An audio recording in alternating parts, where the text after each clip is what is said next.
No, ngandi nagamenti kati mpusa business man. Bali nime mino ngendo bakolera. Nenga nzisiri mu kibiina, twali kibiina sobola kumusayininga nti ndi nyingidde ekibiina obula bagula services zange ng'omuyimbi. Ekitegedde tikati nga Khalifa brand yange nene ndiringa na ndiringa nabo. Nga umanyi nti kati lulimba de sidiringa nabo era nga sidiringa nabo kubanga mbadde ndi under some anda mateeka gengoberera kati amateeka ago nagavudde kusikya gagoberera netongodde ng'omuntu navudde munango olw'okuba nti nalabye nga ngenda kufuuka mulabe wa Kyagulanyi bakyali ba Kyagulanyi bampositinga Lumbuye abeera ttaka nze muntu yasinze okunfulumya ekyanzija ennyo mu People Power kiri ali muntu omulumbuye bamuyita Kajubi Fred Lumbuye ajubisa nnyo engeri gyali ettaka ng'ali mu struggle ng'ate ffe tuli mu struggle atuvuma tuli BNRM struggle twagimulekedde yagirwani bw'anaagimala tujja mukubira obugalo naye ffe tubadde tetulina kye tukola so ne tugamba munnanga tufudde balabe ba Kyagulanyi agambe mbunonze kamiliyoni Jacob omutuuze tuze kuyekera Bobi Wine era twajja okuwagira Bobi Wine era yatuleetera mu politics so kati ndaba enza okufuuka ate mulabe we mbambivaamu nensigala n'ekyange era ensonga lwaki ne mu kuyimba gurupu zaaliwo zifaabe Sirion Island zaaliwo era nze najja nzekka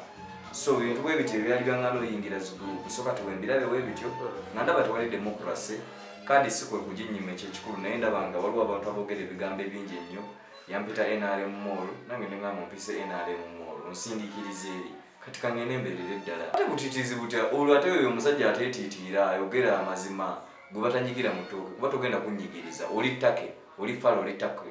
tolina kyokola Kampala toli registered voter ne Kyagulanyi togenda mulonda neffe ate potential voters oli mu kutuvuma you are discouraging me and you are discouraging my fans and you are discouraging all the people who believe in me who could be potential voters for Honorable Kyagulanyi so kati nze nga ndaba okunsibako nti nze nzize kuyekera Kyagulanyi mba ndaba nga nsibako obukyayi okitegeera nengamba ekintu kino kankikole ki kubanga yagala kunnemesa nengamba ebintu bino kambiveemu ekintu kya Kyagulanyi kimulekere ngaani nga ye baleme kumpalana kuba buli bwenzijja obalaba ngenda kufuuka Kyagulanyi so nengamba ekyo kankireke ntandike ekipya nga businessman mukama yambe ebitone bingi music wange waali business yange weeri eri mbadde ndi mu struggle nga njigezaako nga nange kenyini njirimu sibya just kupositinga wabula nga nange neesimbyewo era kyobala tukoze amawulire nti abayimbi Uganda bonna bakoze eki beegase mu politics baani ife so kati bwe ndaba nga omuntu teyeesimbyewo fala ali eri ttake atugamba ali mu struggle atulage byalina ettake webanga kale ensi nnungi so kati nze nengamba kifo ky'okufuuka mulabe wa Kyagulanyi ekintu kye munaye nkimulekera ne batagamba mbu ate njagala kujja mulya ku kibiina kye njagala mukola biki struggle bannaye ngibalekedde ebintu byammwe bibalekedde Kyagulanyi muwe ekitiibwa ye nga ye Kyagulanyi yekka naye bana People Power awo manya NUP tusooke tubireke kubanga bijja kutuleetera obuki obuzibu no Kyagulanyi sitaka kwogera naye era naye bw'abandi abamu bali basobola okunkubira tuve nammwe mu by'okwezala wanga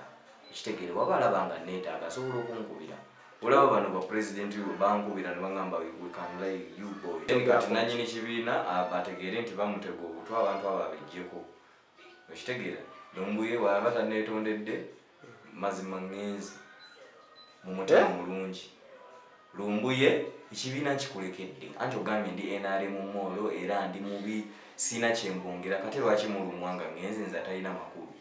mundeke ngende enkole nange nzimbe biiki nange nzimbe kalina nange mbeere n'oli byalina musobole okumpa ekitiibwa newa mugenda kunvuma amwe mall amwe waati mbirese eno sigenze mbunyingidde ekibiina eno nkikugambiddewo I've come to offer my services and my services are not for free.